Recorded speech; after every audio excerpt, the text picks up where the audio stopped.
Hey guys, welcome back to my channel, and today I wanted to talk about a serious topic, and I feel like I can talk about it now because I'm in a better place, I'm in a better emotional state, so I can talk about it without it being such an issue. And the issue is depression, and especially depression in the Black community.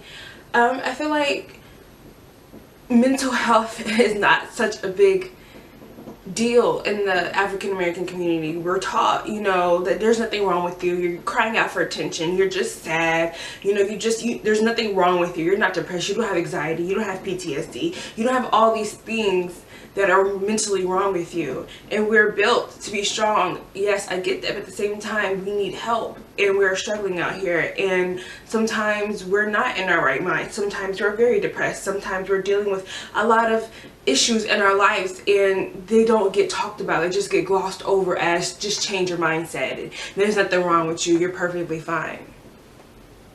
Especially, mental health in the Black community is not talked about often, and that's a problem because we look at the world and we see everybody out here, example, talking about the shootings that are happening in America. Say the Black man that shot all the police officers. I'm not justifying what he did, but maybe he did have a mental health issue. But y'all didn't say that. Y'all just said, oh, he was just crazy. Oh, he was just radicalized, blah, blah, blah, blah, whatever. But you look at the shootings in the movie theaters and he was looked at as deranged. You look at the people who shot up the church in South Carolina, he was deranged. You look at the little person that killed the kids in Newtown, he's deranged. But when it comes to us, we're just crazy, we're just animals, and that's just not the case. Sometimes there are things that are going on with us mentally, and it needs to be talked about.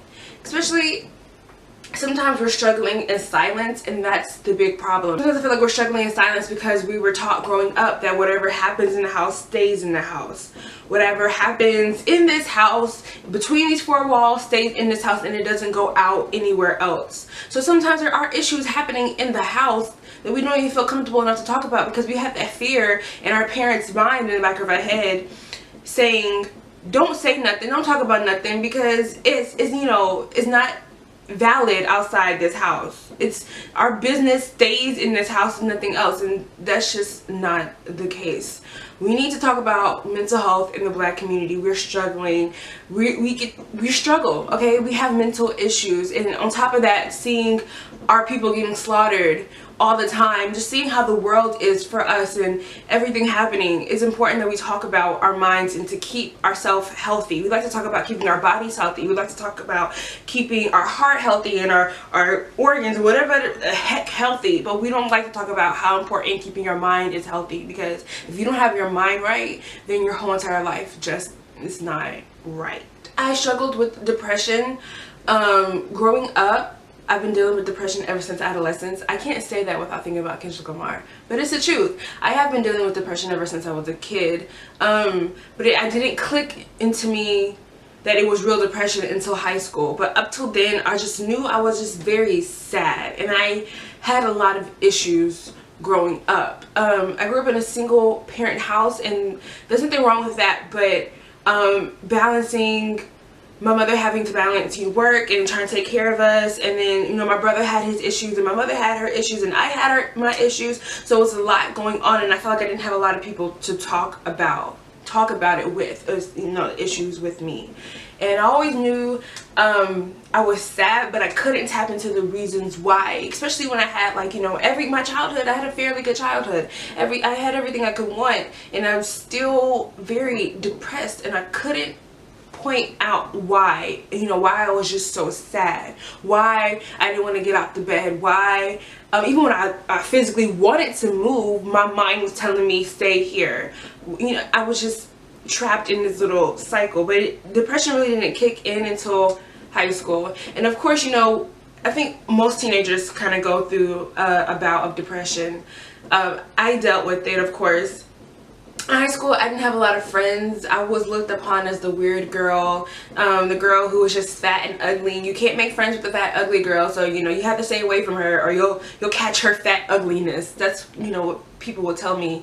Stay away from her. So seeing that kind of made me sad. I would look at my peers and see my peers doing everything they wanted to do: football games, cheerleading, having friends, doing all this stuff, and I wasn't included in it. Even though I tried to be, I wasn't included in it, and it hurt my feelings.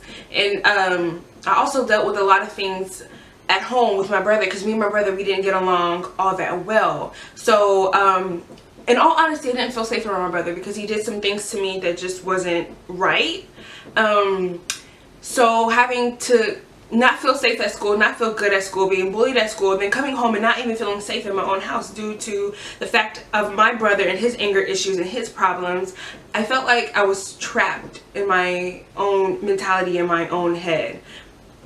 I remember my first real depression episode was back when I was like 11th grade, and I was just effed up. Like, literally, I was just not in my right mind, and I knew that there was something wrong with me, and I knew that this isn't right. I remember one day going to school, and I had a few friends. I wouldn't say I was friendless. You know, I had a couple of people that I cared about.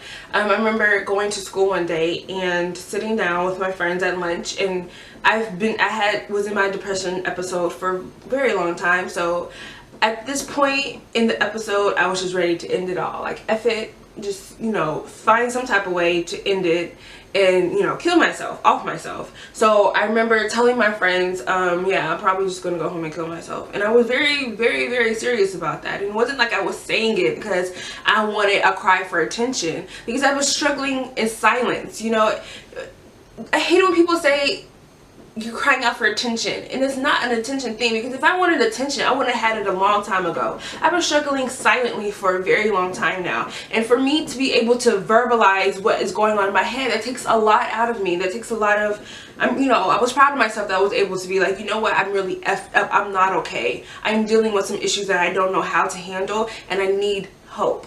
So I was at school, I told my friends I was going to kill myself. We were at lunch. After lunch, I went to my next class, and I got called to the counselor's office, and the counselor's like, yeah, so your friends are telling me that you're very suicidal and you have a lot of issues, and for that we're going to make you stay here. You're not going to go home, you're going to wait for your parents to come pick you up because we need to talk about this. And I'm very grateful for my friends, and I'm very grateful for that counselor, because if that wasn't happening, then I don't know what would have, you know, what would come of me. So after that, I went into therapy, which was absolutely amazing. I loved having somebody who didn't know me, who wasn't biased, you know, who didn't know any situation of me, to talk to me, and, you know, I could tell her everything and she wouldn't judge me, because she had no clue who I was, and she just was there to listen to me. And that's why I felt like I was lacking. I needed somebody who was listening to me, and I felt like she was emotionally connected to me and my emotions, which made it very more easier for me to open up and to speak to her and to talk about it with her. So I did therapy for a while, and in therapy a lot of things unravel, because when you're depressed and you're sad and you have anxiety and you have all these issues going on, you learn how to suppress it and suppress it and suppress it until it just pops open, until, you know, you just can't let it fester inside of you anymore. And in the therapy sessions, a lot of family issues started to come out, and a lot of pain and a lot of things I dealt with started to come out, and it came to surface. And then when it came to surface, I had to deal with the fallout of a lot of issues. I don't really want to go into that because it's really personal, but so dealt with depression, went through my 12th grade year. Everything was fine because I finally had a good group of friends. I finally kind of had some idea of what I wanted to do. You know, I was excited to go off to SCAD, which was my dream college, which I thought I was going to. I was excited to go off to SCAD, and, you know, I had a lot of friends. I was just happy. Like, everything, you know, I started to realize that I'm good. I'm a good person. I deserve good things, you know, and it just, everything started to pick up. I was happy. Graduated high school, thought I was going to SCAD, but then things kind of went left on that situation. So it forced me to stay here at home and go to a smaller college. In dealing with that, I felt like I went to a college where I knew where it wasn't supposed to be, and I felt like I was doing something I wasn't supposed to do.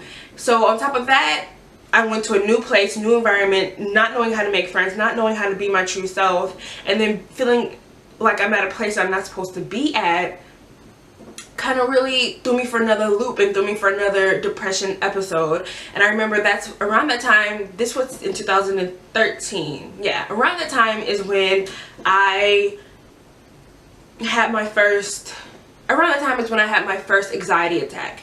And that was like the worst thing I've ever felt, because up to then I never had anything, you know, wrong. Up till then I never had anything that serious happen to me. You know, I was depressed, I was crying a lot, I was just, you know, feeling very mopey, feeling very sad. I put on a brave face, but I was effed up deep inside. But an anxiety attack was a whole other level I was not ready for. I had my anxiety attack and I felt like the whole entire world was crumbling in front of me. I felt like everything was just going down and I couldn't handle it. I felt like I couldn't breathe. I was just, it was a mess.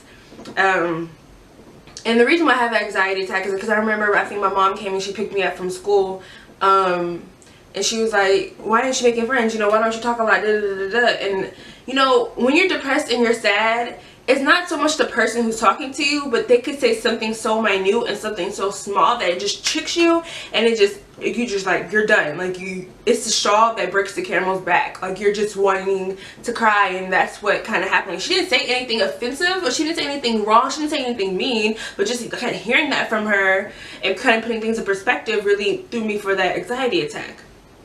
So,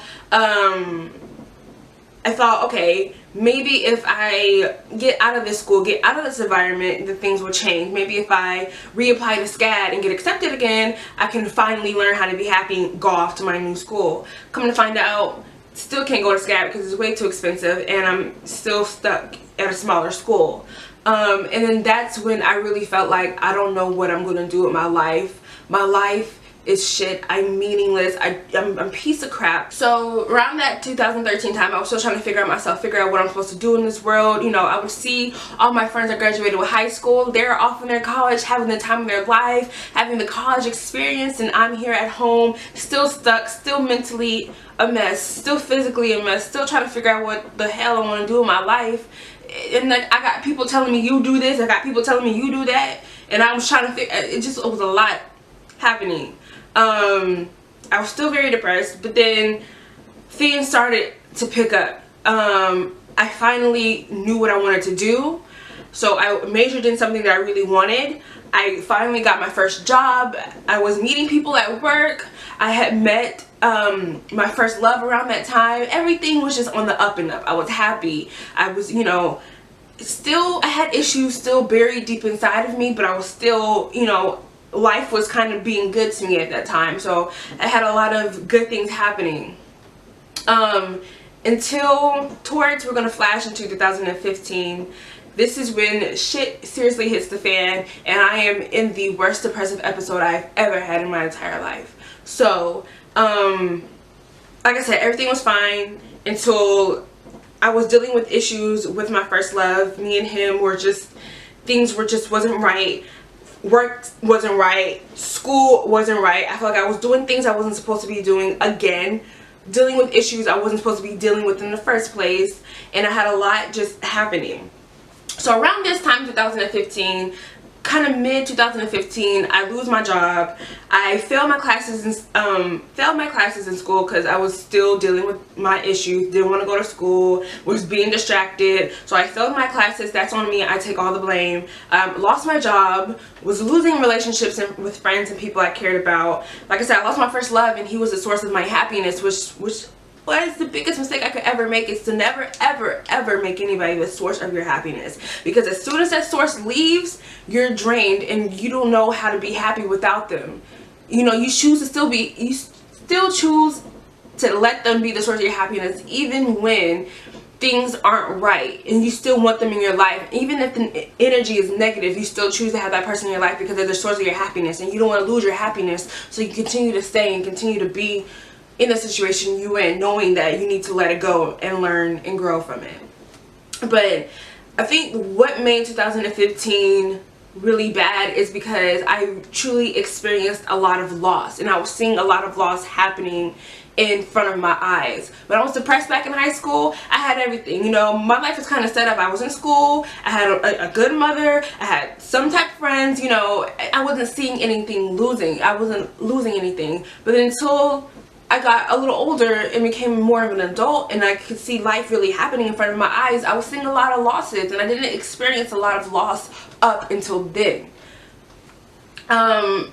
So I remember when me and my first love just kind of broke everything off, that's when the spiral happened, because as soon as he was like the top of the pyramid, and when the top of the pyramid fell, everything else collapsed. So lost him, lost my job, losing friends, dropping out of school, depression. And until that, I was just doing anything to kind of numb myself even more. I was smoking a lot, I was drinking a lot, just doing anything that could numb my emotions. I met one person who had horrible intentions for me. He did horrible things to me. He oh, I don't even like to say it, but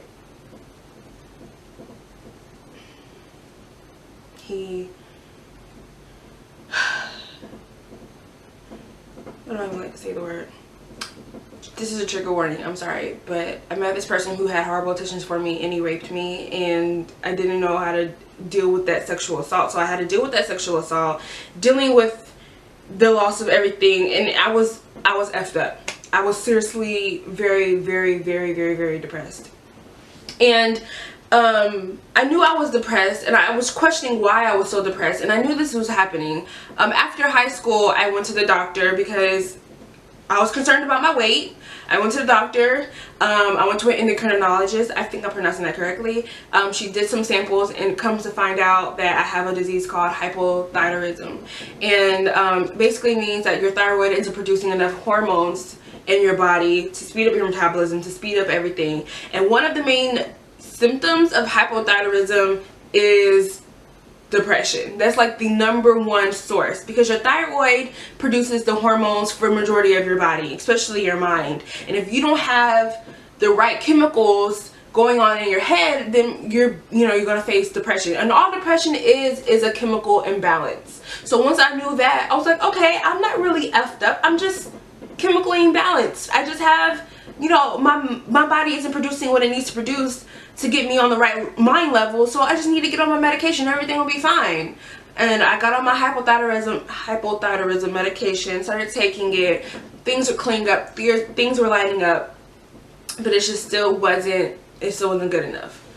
So towards the end of last year, around I want to say September-ish, I had hit the fan. I picked back up on self-harming, which was a whole nother story, a whole nother beast I had to battle, because that's the only way at the time I felt like I could control my emotions when I was depressed, is to cut myself. And I know that seems very bizarre, but I looked at it as, when, you know, people have issues, they like to drink their pain away, right? Okay, they go get drunk. When people like to have a lot of issues, they like to get high. You know, so they go smoke some heroin or whatever, some crack or whatever. Me personally, I didn't want to do that, so I cut myself. And I could control my pain. I can control how much pain I was in and stop it when I needed to, start it when I needed to. So that was my whole thing. And I did that in my teenage years, but I had stopped because I knew it wasn't a good thing to do.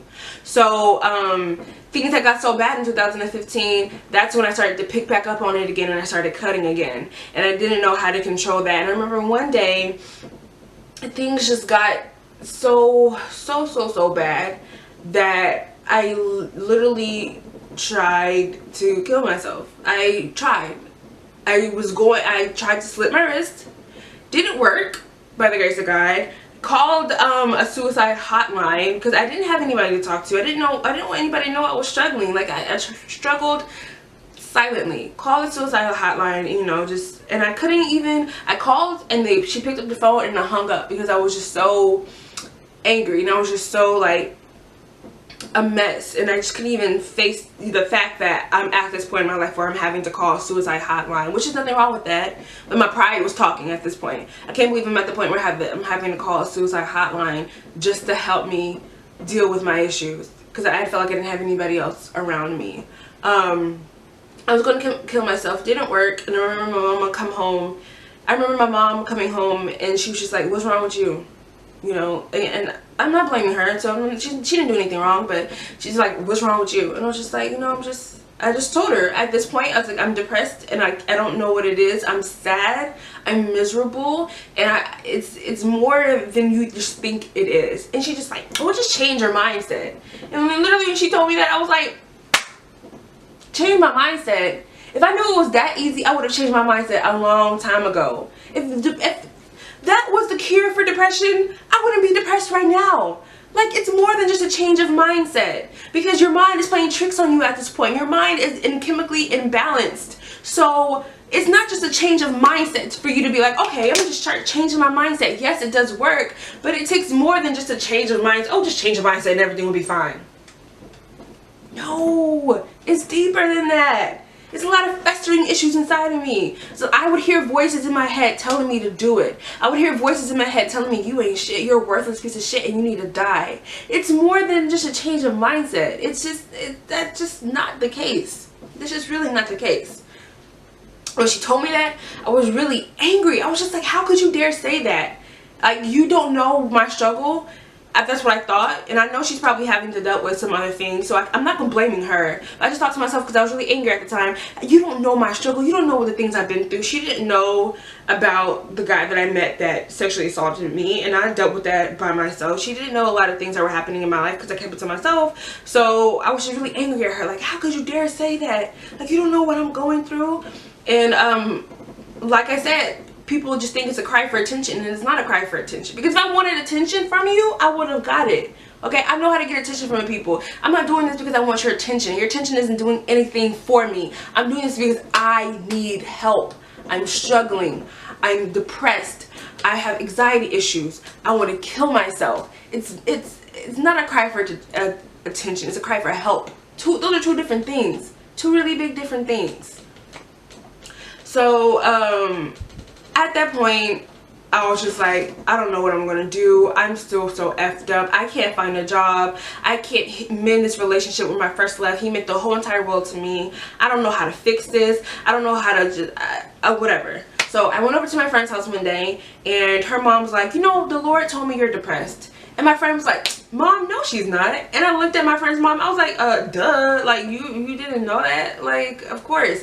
And this is how I knew God was working. Because I didn't tell nobody I was dealing with depression. I didn't tell nobody I was sad. I didn't tell nobody I was effed up mentally. And when she came and she told me, she's like, God told me you're depressed. I was like, okay, yeah, I mean, I know that. What else does he got to tell you that only me and him know that he's telling you? Because you know everything about me at this point. How'd you know I was depressed? So just hearing that, and she just telling me, the Lord told me you're depressed, but everything's going to be okay. Just hearing that gave me such an anchor, such like, okay, so I'm not, God's hearing me, even, you know, when I'm crying out for help and I feel like nobody's around me and I'm sad, God's hearing me, God's here for me. And this was around the time where I had knew God, but I didn't have a relationship with him. This is around the time when I started to build a better, healthy relationship with my Creator. And building that relationship is what truly saved me from my depression, because during that time, that's when I realized my worth. I realized his amazing grace over my life. I realized his unconditional love for me. I realized he made me the way he made me, which is nothing horrible. He created me in his image. Like, when he created me, he took his time and he gave me certain abilities, and he gave me certain talents, and he gave me wisdom, he gave me faith, he gave me a lot of things. He instilled a lot of things in me. It was the only thing I could turn to that really helped. He saved my life. Finding God saved my life. And here we are in 2016, still have my sad days, still have my ups and downs, but I'm better than I was before. I'm closer to what I'm going to than I was before. I'm happy, and I realized through all this depression and through all this anxiety and through all these issues, I realized that I'm going to be joyful. There's a difference between being joyful and happy. Happiness is sometimes fleeting, but joy, being joyful and having pure joy in your life, that's going to stay there forever. So God taught me how to be joyful. He taught me how to be happy. He taught me how to be joyful. He taught me to be grateful no matter the situation I'm in. He taught me how to be happy when it is to be happy. And sometimes you get sad, but he taught me, you know, everything's going to be okay. I got you in the palm of my hand. And though sometimes we are just a speck of dirt in the span of the universe, he has me here. He has me in the palm of his hand. He's not letting me go. He knows if I just need to go to him when I have issues, if I need something to talk to, if I need somebody to talk to, he has me here. And there's no need for me to worry, for me to doubt, for me to cry, for me to be sad. There's just no need for that. With God, I can do anything. He's my healer. He's my provider. He cured me. I just to go to him and for him just to open his arms to me and say, Aaliyah, I love you no matter what, and I need you to understand that you're not worthless, you're not low, you're not a horrible person, you're not the things that you think you are. You're the things I created you to be, and I created you in my image. And when I created you for greatness. I didn't create you to be like this. So understanding that really did help me, and that's where I am today. I haven't really felt depressed since last year, honestly, since last year. And even though I know I don't have everything in my life in order right now, even though I know I'm still trying to figure out what it is I'm called to do and my purpose in this world, I still know that I'm not lost. I still know if I follow the direction of God, I still know if I just go with what God's telling me, I will be okay. I will be alright, and I will be better than I was in the past. So that's my story. That's my story of depression. If you're dealing with depression, take it from somebody who's been there before. It gets better, but you have to really go through the pain, and you need help. If you need help, don't be afraid to admit that you need help. Stop struggling silently, because that's how the fear builds up more. That's how the depression gets stronger. The depression wants to keep you silent. Don't stay silent. Speak about your issues. Find somebody to talk to, even if you don't have anybody to talk to. If you're watching this video and you need somebody to speak to, email me, talk to me. I will be here for you. I will talk to you. Find somebody that you feel comfortable enough to speak with. Talk to God if you believe that. Just let it out, because depression needs to be talked about. Anxiety needs to be talked about. Mental health needs to be talked about. And when we talk about it, we stop it from happening. So thank you guys so much for watching this video. I will talk to you guys later, and I love you. God bless you, and